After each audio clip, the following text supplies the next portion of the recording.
예, 안녕하십니까. 오늘은 10강 대한민국의 국가 정체성을 좀 말씀드리기 전에 9강에 좀 보완을 약간 하도록 하겠습니다. 9강의 마지막 강의 내용이 50총선거였는데요. 50총선거는 국제사회에서 보더라도 아주 성공적인 선거였습니다. 예, 그런데 이 선거는 아마 유엔의 관리하에 이루어진 인류 역사상 아마 최초의 선거였을 거라고 저는 생각을 합니다. 그리고 그 선거가 우리 대한민국에 있어서는 아주 중요한 의미를 갖는 것이었습니다. 즉 1차 세계대전의 어떤 전후 처리 문제로 미국의 윌슨 대통령에 의해서 이 민족 자결주의가 제시되었고, 거기에서 식민지 독립의 필수 절차의 하나가 바로 뭐냐면은 이 민주적 국가 운영이었고, 그것은 뭐에 의해서 보정되는 것이었나 하면은 주민의 공정한 선거에 의한 정치 체제의 선택이었습니다. 즉 50총선거는 이 대한민국 국민들이 이 자유로운 의사에 의해서 우리 정체를, 우리나라 새롭게 만들어질 국가의 정체를 선택할, 즉 헌법을 제정할 국회의원을 뽑는 선거로서의 의미가 있었습니다. 그리고 이 선거가 이 자유롭고 민주적인 질서하에 이루어짐으로 해서 대한민국 정부의 민주적 정당성을 뒷받침하는 근거가 되었을 뿐만 아니라 이것이 곧바로 유엔의 공식적인 대한민국 인정의 이제 근거가 되었다라고 하는 점에서, 즉 이 대한민국의 어떤 정당성이라고 할까, 정통성의 한 축을 형성했다. 즉 선거적 이 정당성을 확보해서 이루어진 정부다. 그것을 뒷받침한 것이 50총선거였다. 이렇게 좀 얘기할 수 있을 것 같습니다. 그리고 오늘 제10강, 이 대한민국의 국가 정체성과 관련해서는 먼저 대한민국이라고 하는 국가의 국가적 특수성부터 좀 한번 검토를 해야 할 것입니다. 먼저 대한민국이라는 나라는 앞선 나라가 이 새로운 세력에 의해서 교체되어서 새로운 나라가 건국된 것이 아닙니다. 즉 고려가 망하고 신진사대부와 신흥무신 세력에 의해서 조선이 건국되는 그러한 이 절차를 통해서 만들어진 나라가 아니고, 외세에 의해서 이 주권을 빼앗기고 억압받던 민족이 이 새로운 국제 질서 하에서 나라를 만들어가는 과정이었습니다. 그래서 첫 번째 특징은 뭐냐 하면은 대한민국이라고 하는 국가는 국제적 타협과 협력에 의해서 만들어진 국가라고 하는 것입니다. 제2차 세계대전 종전 이후에 독립한 나라들 중에서도 미국과 소련의 직접적인 대결 관계 속에서 독립한 대표적인 나라가 대한민국이다. 이렇게 얘기할 수 있습니다.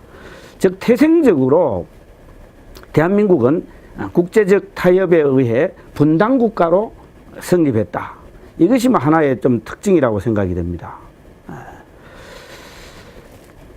그리고 특히 그 중에서 분단된 이 민족의 어떤 남쪽 부분에서 이루어진 대한민국은 앞서 50총선거와 관련해서 말씀드렸듯이 국제연합 한국임시위원단의 선거 관리하에 총선거가 실시되고, 그것에 의해 의회가 구성되어 국가체제를 결정하고 대통령을 선출해서 정부가 수립되었고 국제연합에 의해 인정된 나라라고 하는 겁니다. 즉 국제사회의 협력을 받아서 만들어진 나라입니다.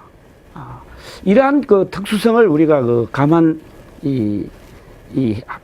해서 우리 대한민국의 어떤 건국 과정, 그 이후 발전 과정을 좀 이해해야만 좀 올바로 이해할 수 있다, 이렇게 좀 생각이 듭니다. 그다음에 두 번째 그 특징을 보면은, 즉 대한민국을 세운 중심 세력, 즉 대한민국의 건국 세력들이 어떤 사람들이냐, 이걸 보면은 이 50총선거에 의해서 당선된 그 국회의원들을 좀 분류해 보면은 크게 세 파로 나누어집니다. 하나는 이승만 대통령을 중심으로 만들어지는 독립촉성국민회의입니다. 대체로 막 55석에서 60석 정도가 되는데, 이들은 해외에서 독립운동을 한 임시정부 요인이라든가 이승만 대통령 이런 분들을 포함해서 이분들을 지지하는 세력들이라고 볼 수 있습니다. 두 번째 세력은 이 한민당이라고 할 수 있습니다. 일제시대 때 민족 실력 양성 운동의 명맥을 계승한 사람들로서 대체로 지주 출신이거나 언론, 교육, 산업, 문화활동 등에서 근대적 그 계몽운동을 하던 사람들입니다.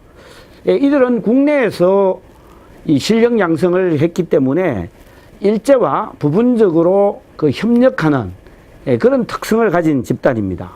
그래서 보기에 따라서는 이 소위 그 친일 세력이다, 이렇게 이 소위 그 매도되기도 하는 그런 성격의 집단이 한민당이라고 할 수 있다고 봅니다.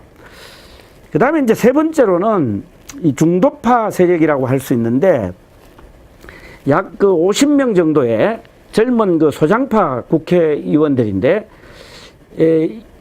이분들은 그 국내 민족운동과 그 다음에 해외 독립운동, 그리고 국내 공산주의 운동과도 약간 그 관계를 좀 거리를 두는 사람들로서 이 성격에 있어서는 상당히 그 민족주의적 개혁 노선이고 또 급진적인 성향을 가진 그 사람들로 구성되었습니다.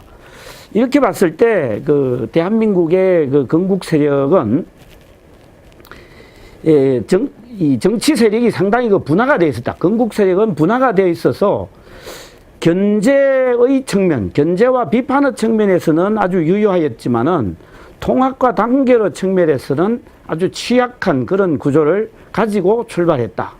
그렇게 볼 수 있지 않나 하는 생각이 듭니다. 그 다음에 이 대한민국의 어떤 국가적 특성과 관련해서 대한민국 정부 조직을 좀 우리가 좀 살펴봐야 된다고 생각을 합니다. 이 대한민국 건국 초기에 정부 조직은 11부 3층 2위원회로 되어 있었습니다. 가장 그 대표적인 부서는 총리 국방부라 해서 이건 아마 총리실 요즘으로 치면은 이라고 얘기해야 되고, 11부는 뭐 내무부, 외무부, 법무부, 농림부, 상공부, 교통부, 재무부, 문교부, 사회부, 보건부, 최신부, 이렇게 정치행정부서, 뭐 경제생산부서, 사회정책부서가 각각 이 4개씩으로 이게 편성이 됐고요. 그 다음에 이제 그 4처는 뭐 총무처, 법제처, 기획처, 공보처 이렇게 나누어졌고, 이 위원회는 감찰위원회와 기획위원회가 있었습니다. 그리고 3층으로는 그 외자관리청과 외자구매청, 관제청이 있었는데, 이 외자관리청, 외자구매청, 관제청은 모두 그 국가 예산이 아주 이 취약한 가운데서 이 관제청은 그 적산을 불하해서 이 정부 예산을 만드는 부처였고, 이 외자구매청은 그 대통령 직속으로서 이 정부 소유 또는 관리에 속하는 자금으로 외자를 이제 빌려오는 것을 이제 담당하는 관청이었습니다. 외자관리청은 그 외국 원조 물자를 이 관리하거나 배당하거나 그것을 그 사무를 관장하는 그 부처였습니다. 이렇게 그 대한민국의 그 국가 조직은 이 초기에 이 전체 총리 국방부가 통합되어 있는 데에서 좀 드러나듯이 이 전체적으로 보면 외교와 국방을 아주 그 중시하는 그런 이 정부 구성을 취했지만은 실제적으로는 매우 취약한 그 구조를 가지고 있었다. 왜냐하면 국방병력이 경찰병력보다도 훨씬 더 적었고요, 초기에는. 그 다음에 국가 예산이 부족한 데다가 체제 도전 세력의 어떤 활발한 활동으로 인해 가지고 정부가 제대로 그 기능을 하기가 어려운 상태였다. 거기에다가 이제 미국의 군사적 경제적 원조가 소련과 비교해서 볼 때는 불안정성을 가지고 있었고, 원천적으로 낮은 그 세금 징수 이 능력으로 인해 가지고 국가 재정을 이 자력으로서는 해결하기 아주 어려운 상태에 있었습니다. 그렇기 때문에 공무원 조직을 갖추었지만은 축소할 수밖에 없는 그런 이제 상황도 있었습니다. 그 다음에 이제 네 번째로 그 대한민국의 그 건국 초기 헌정 체제를 보면은 크게 공화주의적인 대의제를 취했지만은 두 개의 축으로 나뉘어져 있었습니다. 하나의 축은 청와대와 내각을 중심으로 하는 대통령 행정부 축이고, 또 하나는 야당과 국회를 중심으로 하는 의회와 정당 정치의 축이었습니다. 이 양대 축의 그 정부 그 구성도 이 어떻게 보면은 그 비판과 견제의 측면에서는 상당히 효율적이었지만은 이 통합의 측면에서는 상당히 그 위기적인 상황이 있었습니다. 그래서 나타난 하나의 그 국가 체제로서의 특징이 뭐냐 하면은 이 방어적 국가 체제가 이제 성립되었다라고 하는 겁니다. 여순 반란 사건을 그 계기로 해서 국가보안법이 바로 그해 1948년 12월에 그 제정이 되어서 시행에 들어갔습니다. 이 국가보안법은 그 반란이라든가 무장항쟁 등 체제전복 시도로부터 신생국가의 체제를 구조적으로 안정화하고 자유민주주의 체제의 취약성을 극복하는 데는 아주 그 기여하는 그런 그 법이라고 볼 수 있지만은 법의 적용 범위가 국가 변란의 목적을 가진 그 과격 사상 자체에도 적용됨으로써 이 정치적 반대파의 제거나 처벌을 가능하게 하는 그런 독소적인 그 부분도 갖추고 있었습니다. 그러한 그 이 헌정 체제로서 봤을 때는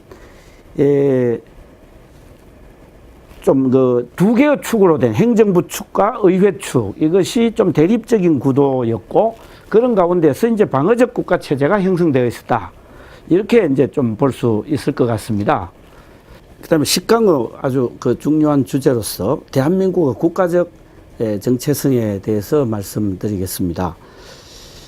그 대한민국 국가 정체성과 관련해서는 그 헌법을 연구하는 그 경희대학의 그 서희경 교수하고 그 작년에 대한민국 체제 성립 연구라고 하는 연구를 같이 했는데요.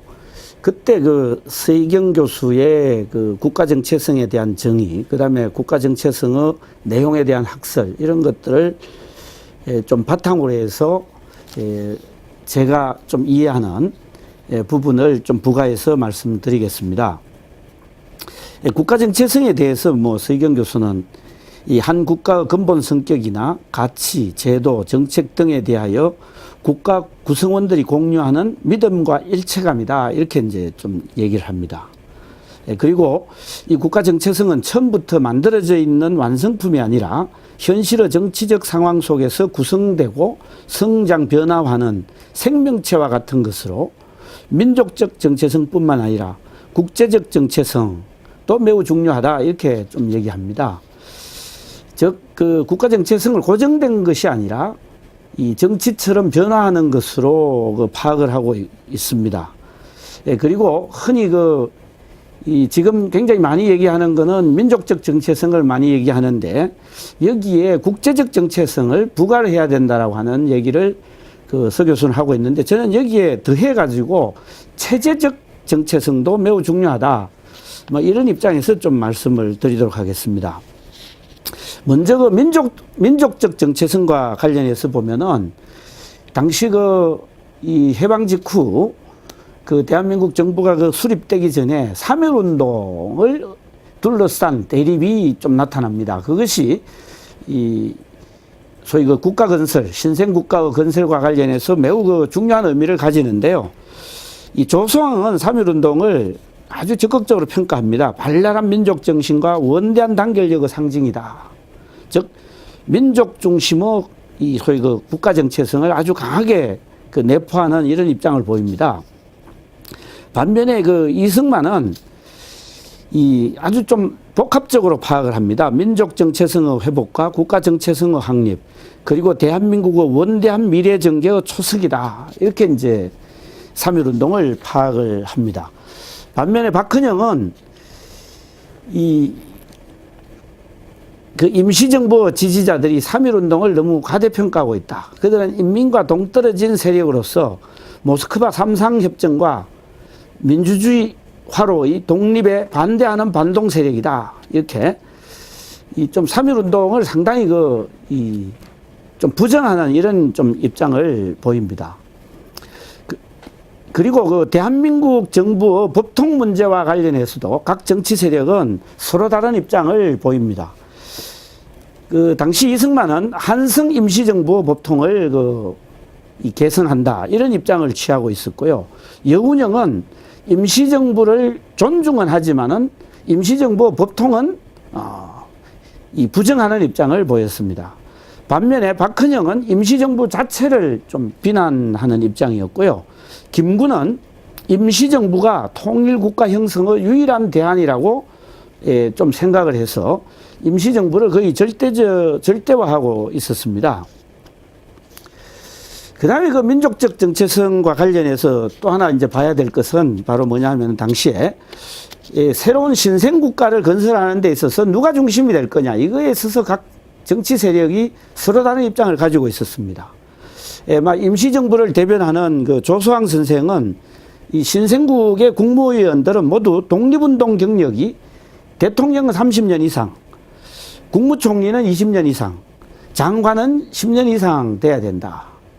뭐 이렇게 이제 규정하고 나면은 아마 해외에서 그 독립운동을 한 사람 말고는 아마 그 국무위원이 될 사람이 아마 거의 그 자격을 얻지 못하는 그런 이제 상황에 빠지게 됩니다. 그 반면에 이제 그 신익희는 뭐 직접적으로 그 자격에 대해서 얘기하지는 않았지만은 국내에 있던 사람은 크거나 작거나 간에 거의 다 친일파다. 이런 이제 입장을 보이면서 그 독립운동을 한 사람들은 애국심은 강하지만은 기술을 요하는 행정을 담당하기에는 좀 그 능력이 좀 모자란다. 그렇기 때문에 행정 분야는 일제시대에 그 국내에서 뭐 고등문관에 합격한 사람이라든가 행정 경험이 있는 사람, 뭐 이런 사람들을 기용해야 된다. 이렇게 이제 좀 생각을 했습니다. 반면에 그 송진우는, 뭐라고 했냐면은 임시정부 중심의 사람들을 상당히 경계하는 그런 입장을 취했는데 황국했으면은 모든 힘을 합쳐 건국에 힘쓸 생각을 먼저 하고 국내 숙청 문제 같은 것은 급한 일이 아니다. 이런 좀 입장을 가졌습니다. 그리고 이제 그 좌익 세력들은 그 국가 건설의 그 주체로서 어떻게 좀 보고 있었나 하면은 여운형은 이 신생 그 독립국가의 국호로서 조선민주공화국을 제의했는데 이때 그 조선민주공화국의 건국 주체로는 인민과 함께 즉 공산주의 세력들이 말하는 인민과 함께 민족을 건국의 주체로서 인정을 했습니다. 반면에 박헌영은 신생 독립국의 국호로서 조선인민공화국을 주장했고 이 인민들에는 노동자, 농민, 버티 부르주아, 민족 부르주아지까지 이제 포함시키는 좀 유연성을 보였습니다. 반면에 같은 이 좌익 세력인 허헌은 인민의 범위로서 박헌영보다도 좀 좁게 노동자, 농민, 지식인, 소시민 이렇게 이제 인정하는 모습을 보입니다. 즉, 그 해방 직후 남한의 그 정치 세력들은 민족적 정체성에 있어서 상당히 그 분열적인 모습을 보이고 있었습니다. 그 다음에 이제 그 국제 정체성과 관련해 가지고는 좀 그 대표적인 그 정치 세력 세 사람의 그 입장을 아주 대조적인데요. 이승만은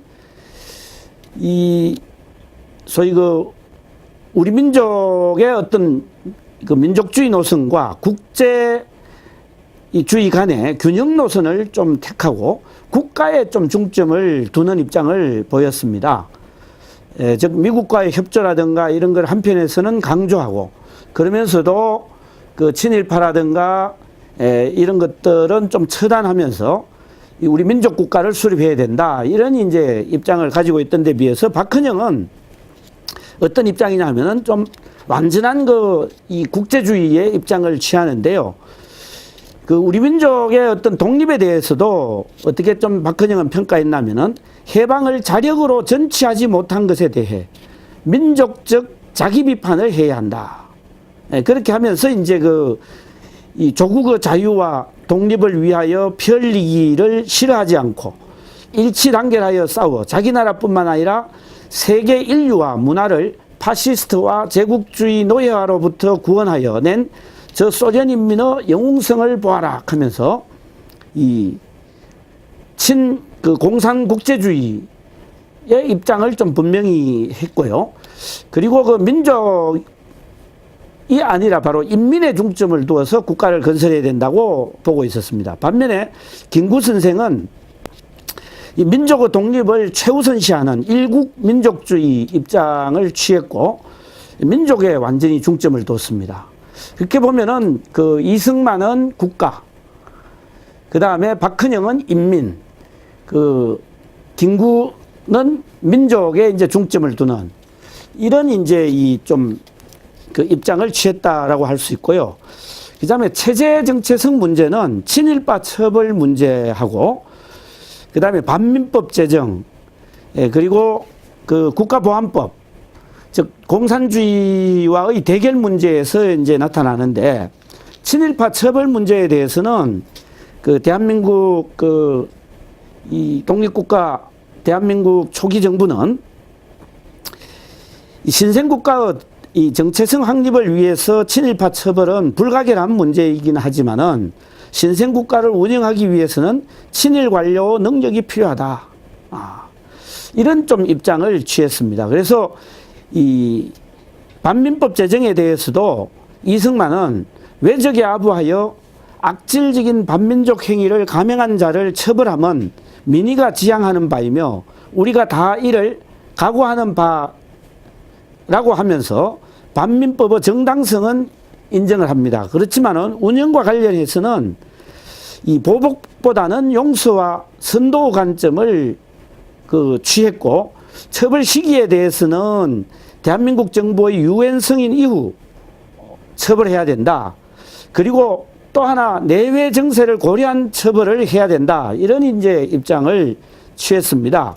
이것에 대해서 이제 당시 중도파 세력이라고 할 수 있는 조헌영 의원 같은 분은 친일 행위를 용서하는 것과 권리를 주장하는 것은 구별해야 된다라고 하면서 용서는 할 수 있지만은 그들한테 국가 건설이나 에 참여하는 기회를 주거나 혹은 국가 권력을 지게 해서는 안 된다. 이런 입장을 좀 분명히 함으로써 이 친일파 처벌 문제를 둘러싸고 대립적인 양상을 보입니다.